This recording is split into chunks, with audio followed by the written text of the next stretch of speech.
आज की कहानी 6 ऐसे दोस्तों की है जो पानी में एंजॉय करने के लिए तो कूद जाते हैं, लेकिन पानी से बाहर नहीं निकल पाते। आखिर ये लोग पानी से क्यों नहीं निकल पाते, ये हम आज की कहानी में एक्सप्लेन करेंगे। मूवी की शुरुआत में हम जैक को देखते हैं, उसके साथ उसके दोस्त एमी, लॉरेन और डैन भी होते हैं। ये सभी मिलकर एक बीच में मस्ती कर रहे थे और जैक ये सब अपने कैमरे में रिकॉर्ड कर रहा था। ये सब रिकॉर्ड करते करते जैक एक खाई में गिर जाता है। खाई उतनी गहरी नहीं थी तो उसे ज्यादा चोट भी नहीं लगती। फिर 5 साल बाद हमें दिखाया जाता है एमी और जेम्स अपनी कार से कहीं जा रहे थे। उनके साथ उनकी बेटी सारा भी होती है। ये लोग अपनी लोकेशन पर पहुंचकर जैक और लॉरेन से मिलते हैं। दरअसल ये सब लोग डैन की न्यू बोट पर वीकेंड मनाने जा रहे थे। हालांकि एमी पानी को देखकर घबरा जाती है क्योंकि उसको अपने बचपन का एक हादसा याद आ जाता है। इसके बाद वो सब बोट में आकर डैन को ढूंढने लगते हैं। डैन अपनी गर्लफ्रेंड के साथ एक कमरे में होता है। इसके बाद सभी मिलकर जैक का बर्थडे सेलिब्रेट करते हैं और बोट से निकल जाते हैं। डैन अपनी बोट को बिल्कुल गंदा नहीं करना चाहता, इसीलिए वो जैक को भी सिगरेट पीने से मना करता है। वहीं एमी और जेम्स सारा को सुलाकर पार्टी एंजॉय करने लगते हैं। इसके बाद सभी लोग पानी में कूदने का फैसला करते हैं, लेकिन एमी और डैन सारा के पास बोट पर ही होते हैं। और यहाँ हमें पता चलता है कि ये दोनों पहले एक रिलेशनशिप में थे और दोनों इसीलिए अलग हुए थे क्योंकि डैन को शादी में कोई इंटरेस्ट नहीं था। और कुछ देर बाद ये दोनों सारा को सुलाकर बोट की डेक पर आ जाते हैं। डैन भी एमी को लेकर पानी में कूद जाता है। पानी में गिरने के बाद वो बिल्कुल भी नहीं हिलती। इसके बाद एमी को अपने बचपन का सीन दिखने लगता है जहाँ वो और उसके डैड पानी में होते हैं और थोड़ी देर बाद उसके डैड गायब हो जाते हैं। सभी लोग उसके पास आते हैं और उसको बोट में ले जाने के लिए बोलते हैं, पर उनके पास कोई रास्ता नहीं था क्योंकि डैन सीढ़ी लगाना भूल गया था। ये लोग उछलकर वहाँ पहुँचने की कोशिश करते हैं, पर बोट ऊंची होने के कारण ये उस तक पहुँच नहीं पाते। इधर एमी कुछ बोल नहीं रही होती है। तभी जेम्स गाना गाता है और एमी उठ जाती है। जिसके बाद डैन मिशेल से उसकी हवा वाली डॉल ले लेता है और उस पर चढ़कर बोट तक पहुंचने की कोशिश करता है, लेकिन स्लिपरी होने के कारण वो फट जाती है। उनकी बोट पर एक फ्लैग भी लगा होता है। डैन उछलकर फ्लैग को पकड़ने की कोशिश करता है, लेकिन फ्लैग फट जाता है। इसके बाद मिशेल चिल्लाने लगती है और बोलती है कि उसके पाँव से कुछ हुआ है। जैक चेक करता है और बोलते हैं कि हमारे पैर एक दूसरे से टकरा रहे हैं। सब लोग डैन पर एमी को पानी में लाने के लिए गुस्सा करते हैं। इसके बाद मिशेल पैनिक हो जाती है और बोलती है कि मुझे लाइफ जैकेट की जरूरत है। लॉरेन उसे शांत करवाती है और थोड़ी देर पकड़कर उसको आराम करवाती है। थोड़ी देर बाद सबको फोन की आवाज सुनाई देती है और हम देखते हैं कि बोट के किनारे पर जैक का जैकेट लटका हुआ था। जैक उछलकर अपनी जैकेट ले लेता है। वो फोन निकालकर कॉल करने का ट्राई करता है, लेकिन फोन गिरा होने के कारण वो काम नहीं करता। तभी सामने से एक बोट आती है और ये सभी बोट की तरफ हाथ हिलाकर हेल्प मांगने लगते हैं। उनको लगता है कि ये लोग मस्ती कर रहे हैं, इसीलिए वो लोग वहाँ से निकल जाते हैं। इसके बाद डैन एक आइडिया बताकर सबको उनके शॉर्ट्स उतारने के लिए बोलता है। जैक सभी कपड़ों से रस्सी बनाता है और बोट के नीचे जाने के लिए चाकू जेम्स को दे देता है और जैक उस रस्सी के सहारे बोट तक चढ़ने की पूरी कोशिश करता है, लेकिन उसके चढ़ने से पहले ही रस्सी टूट जाती है। वहीं दूसरी तरफ जेम्स बोट के नीचे कुछ चेक कर रहा था, लेकिन तभी उसके मुंह से चाकू नीचे गिर जाता है। लेकिन जैसे ही चाकू लेकर ऊपर आता है उसका सर बोट से टकरा जाता है। जैसे ही जेम्स ऊपर जाता है एमी देखती है कि उसके सर से बहुत खून बह रहा था। जैक उससे नाइफ लेता है और बोट पर मारने लगता है। डैन उसे रोकता है और बोट को खराब नहीं करने देता, जिससे नाइफ बोट से फिसल के जैक की छाती पर लग जाता है। सब जैक का खून बंद करने की कोशिश में लगते हैं। मिशेल गुस्से में वहाँ से जाने लगती है। जब मिशेल वहाँ नहीं दिखती तो डैन उसे ढूंढने लगता है, लेकिन तब तक मिशेल पानी में डूबकर मर चुकी होती है। वहीं दूसरी तरफ लॉरेन जैक को पकड़े हुए थे क्योंकि जैक का खून बहुत ज्यादा बह रहा था। जैक लॉरेन से बोलता है कि उसे बहुत ज्यादा ठंड लग रही है और वहीं मर जाता है।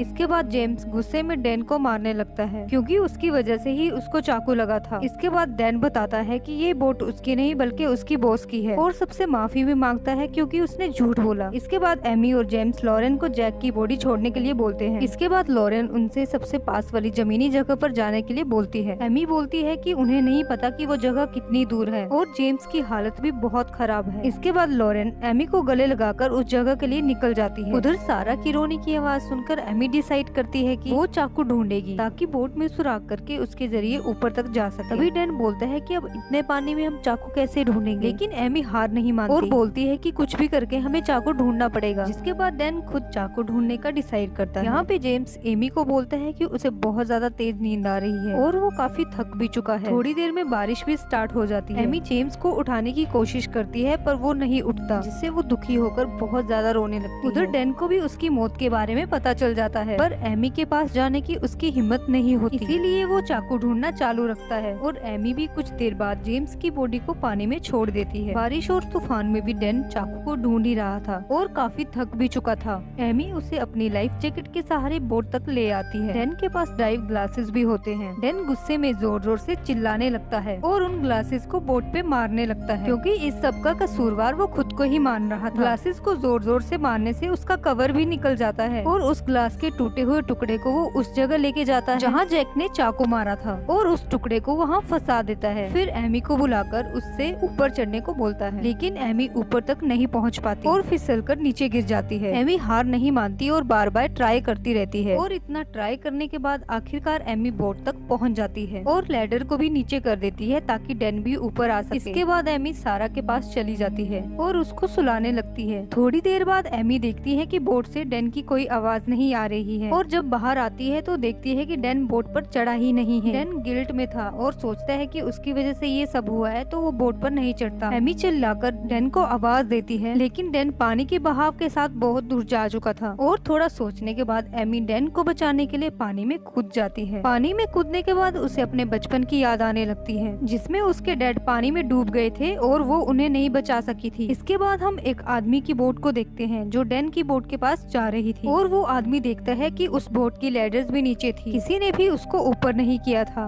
और उस बोट पर भी उसे कोई नजर नहीं आता। उसे बस सारा की रोने की आवाज आ रही होती है। इसके बाद हमें उसी बोट में डैन और एमी को दिखाया जाता है। एमी सारा की रोने की आवाज की तरफ देख रही होती है और यहीं पे ये मूवी खत्म हो जाती है। ये कहानी एक सच्ची घटना पर आधारित थी। आपको ये कहानी कैसे लगी कमेंट करके जरूर